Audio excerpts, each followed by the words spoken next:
Em sua terceira edição, o projeto Som no Salão abre as portas do Salão de Atos da URGS, promovendo a acessibilidade e investindo em ações culturais. No programa de hoje, confira a segunda parte do espetáculo com a banda Fancalister.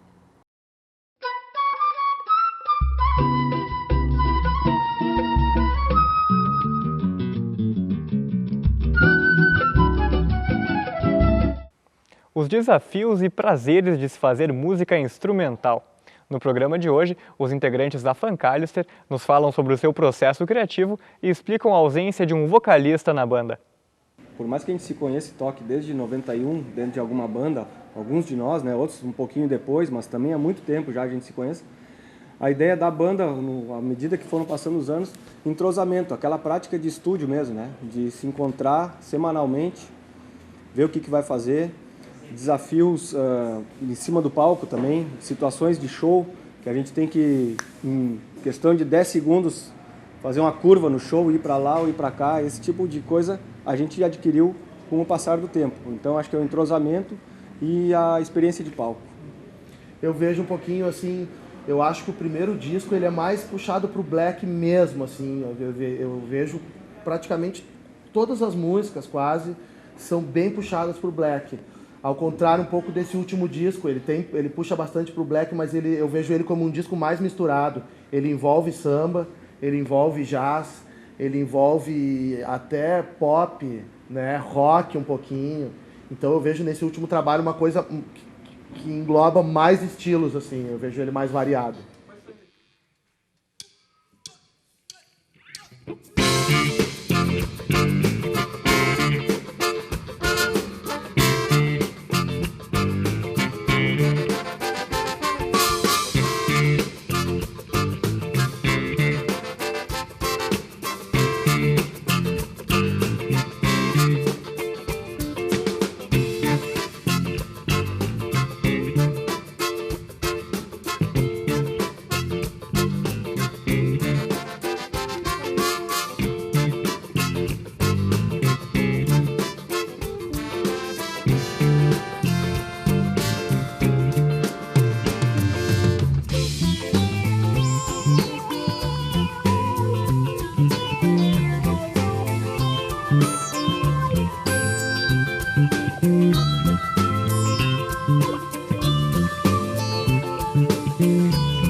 Atenção!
Como é música instrumental, né?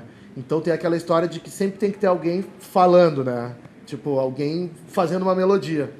Então isso acho que veio naturalmente, assim, da música. Daqui a pouco a gente toca músicas longas, de ficar rolando um som, um groove, assim, e no final alguém se vê obrigado a improvisar para não ficar só a base tocando, né? Muitas vezes nos perguntam nos shows, né? E o vocalista, quando é que entra? Né? Não tem vocalista, então é aquela coisa sempre, a guitarra está fazendo a melodia, os sopros geralmente estão fazendo a melodia, o Matheus com a flauta, o Rodrigo Cervo com o sax, o trompete, o trombone, ou eles junto fazendo uma frase, mas sempre alguém falando. Então vem daí essa história, que quando sai o tema, né? O tema principal, quando ele sai, por exemplo, vem uma estrofe ali, um estribilho, é a parte de alguém improvisar, né? Então, bem daí, assim, o som instrumental, ele pede bastante isso, né?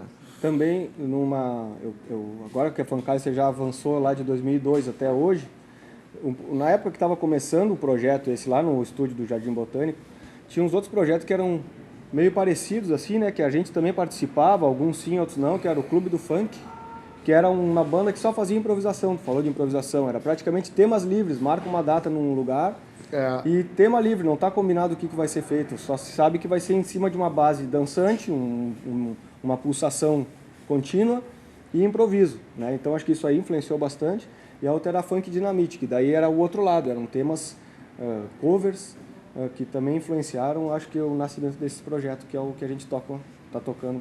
Inclusive o Clube do Funk era Funkalister, na verdade, né? Acho que foi um desenvolvimento ali, essa história de a gente ficar só improvisando, como a gente acabou fazendo os temas próprios e tendo os temas definidos ali, aí que surgiu mais ou menos a história da banda, da gente inventar um nome mesmo, para não ser a história Clube do Funk, é uma coisa meio, pode todo mundo participar, ter vários sócios. Acho que é daí que vem realmente a Funkalister.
Rodrigo Servo, saxofone. Vai, cavalo.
Quem não sabe a letra inventa uma coisa.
A gente pode citar, assim, aqui no Brasil, banda Black Hill, Elmir Deodato, que é um pianista carioca que começou muito cedo e foi para os Estados Unidos muito cedo, trabalhou com Tom Jobim quando tinha 16 anos de idade.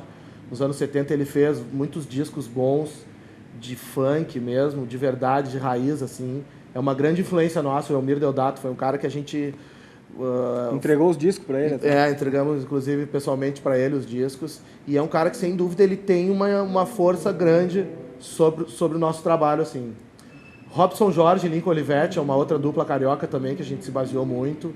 O próprio Tim Maia, né? Só que o Tim Maia é muito popular, né? O nosso som não é tão popular assim como o dele, mas é uma influência forte, todos da banda gostam muito de Tim Maia e tal. A gente inclusive tem projetos aí pela cidade que tocam só Tim Maia, é uma influência boa. E de fora a gente vê assim, Stevie Wonder é uma influência bem presente na nossa música, Kool and the Gang, essas bandas assim de James Brown, né, sem dúvida, o rei do funk, né, o inventor do funk, James Brown, e o George Clinton, né, que ele teve a banda lá nos anos 60, 70, o Parliament Funkadelic. Diria mais ou menos essas influências assim.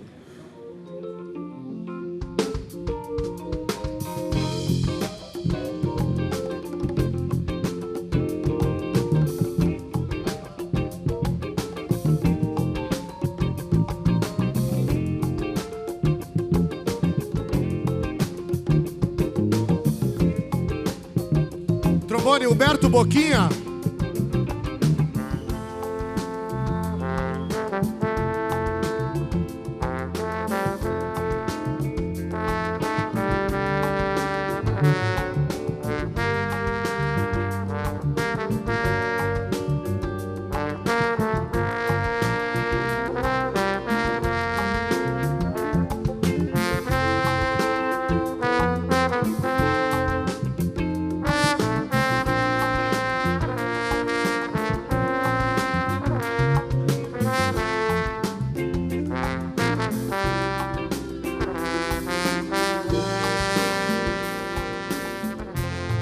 trompete, Jaime Freiberger.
Teclado, maestro Leonardo Boff.